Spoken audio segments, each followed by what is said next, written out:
Yo, what's up, everyone? Happy Mental Monday. We got AWA gear order up. Summer camps, they're almost sold out. There's a few left open. I got to update our website tomorrow. We've had other ones sell out.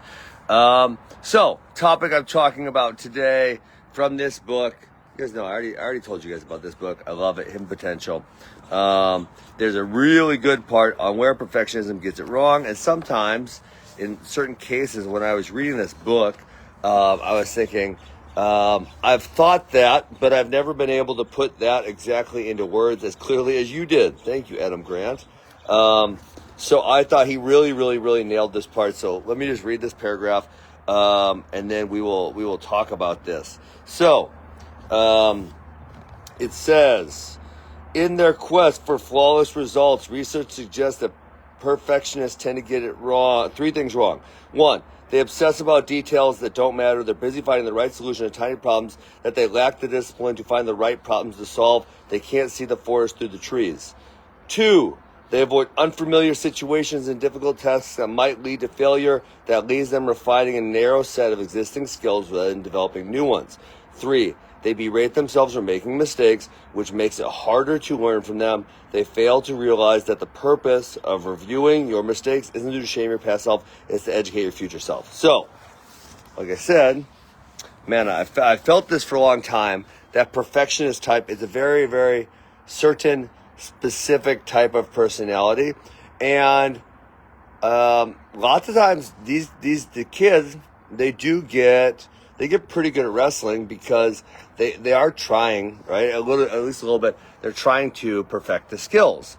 But then as they get older and they get more self-aware, it kind of comes into problem number 2 that he discusses. I mean, this is something we see. I see a lot, and then usually I have to talk them out of this, right? Talk them into trying new things and making mistakes, because that is in fact how we get better. But so remember, number 2 was they avoid unfamiliar situations and difficult tasks that might lead to failure. So when they're younger and they maybe don't have enough self-awareness, they obviously have to get good at something. So at some point they did in fact try something new. They get good at those things, but then they become so heavily reliant on those few things that they stop developing new skills. Now, even maybe up to, 8th, 9th, maybe 10th grade, if you're strong and you're aggressive, you can really get away with only doing a couple things, doing a really limited amount of skills.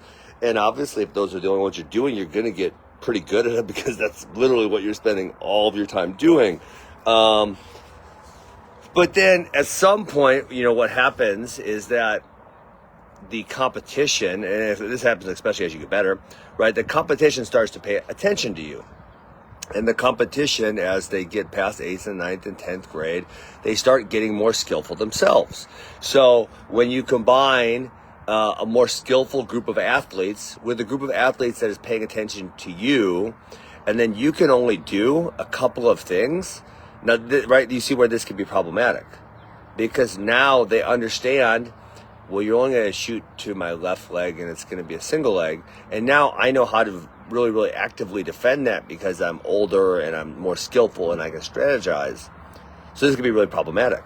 So if we can't trick them and think, well, they can go to my right leg or my left leg, or maybe they can snap me down or they can drag me, right? Because what we really want a level, as an offensive wrestler, I want a level of unpredictability where they don't know what I'm coming after, and there's no possible way that they can guard against all the possibilities. Right? That's kind of what we want as an offensive guy. So that's number 2 is something I see a lot. And then number three, and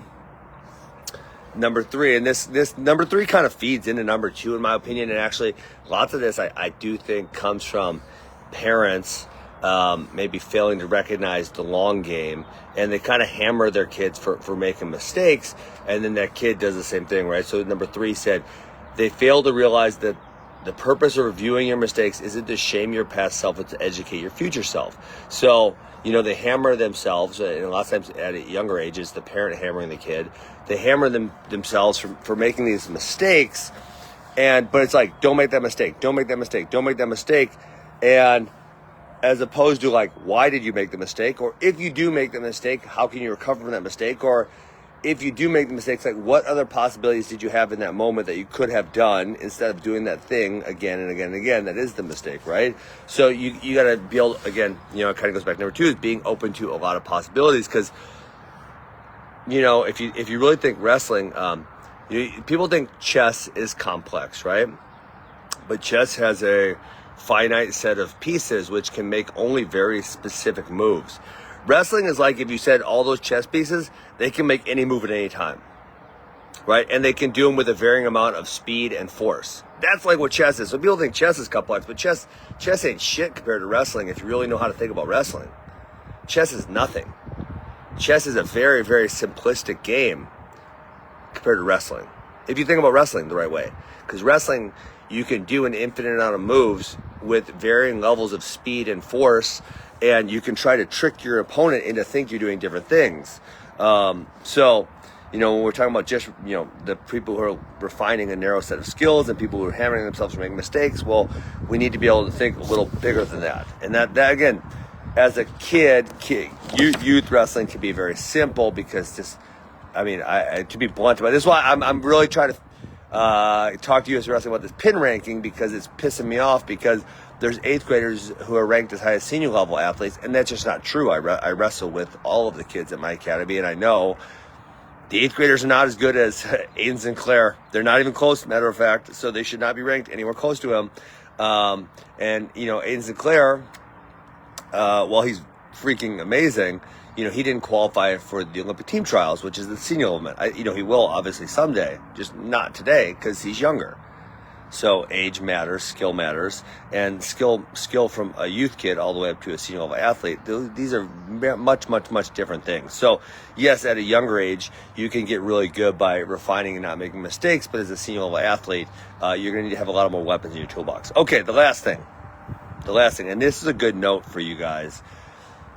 Pay attention. This is a tough one for you guys, right? To pay attention to what wrestling coaches are saying, because I think there's a lot of wrestling coaches who are busy finding the right solution to tiny problems that don't actually matter, okay? And they lack the discipline to find the right problems to solve.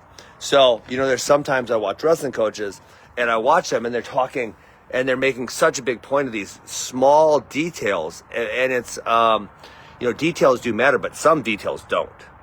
They just don't, right? And then also, if we can't even get the broader perspective of the move, why are we going to focus on the details, right? So, like, for me as a wrestling coach, like, I'm not hunkering down on the details with a 6th grader.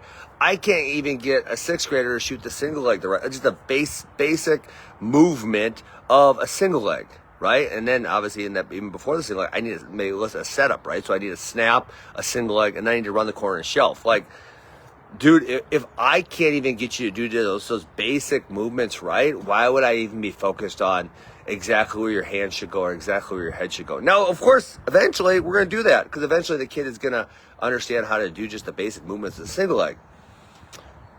But I can't bury him with 47 details when he can't do details number 1, 2, and 3 right. And that's something I tell. That's a saying I use with a lot of my kids. A lot of my kids, they want to worry multiple steps on the road, but it's like, if we can't stop number 1, why would we ever be worried about number 2? Because no one's ever going to do number 2, because you can't stop number 1. You can't stop number 1. So they're just going to do number 1 and do number 1 and do number 1 and do number 1. You can't stop it. So why are they going to do number 2? They don't need to do number 2, because you can't stop number 1.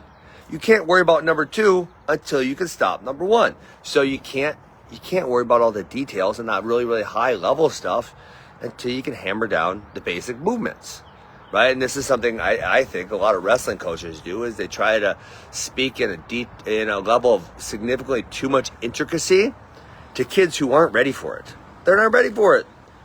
So when we're teaching, especially younger kids, right? And honestly, even high school kids who are maybe not as good, we have to pay attention to the level of detail we speak in. And if we want to be perfect, we're going to bury them in details that they have no idea what's going on, right? So as a good coach, you're going to be able to speak to whichever athlete you're talking to at that moment in time, right? Because sometimes on Tuesdays at 5:45, I teach 5-year-olds. Man, we ain't worried about much but having fun in that class. But, I try to get them to do a couple things right, like, hey, a snap down and an arm drag. But surely, I'm not going to talk to Kel Wolbert like I talk to my 5-year-olds. That's not going to make much sense for anybody. And I'm not going to talk to my 5-year-olds like I talk to Kellen Wolbert.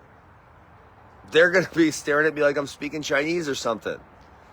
Okay? So, perfectionists sometimes focus on the wrong details and they obsess about the things that don't really matter. And it's really, really important to focus on the things that actually matter in the moment in time. And when you're speaking to wrestling, it's teaching the moves in an appropriate fashion for the appropriate group of kids. And obviously, as we move up skill levels, we're going to have to hunker down on the details because at some level, the details matter immensely. But at a 5-year-old, if I can get a 5-year-old to shoot a double leg, even 10% correct, I'm so happy.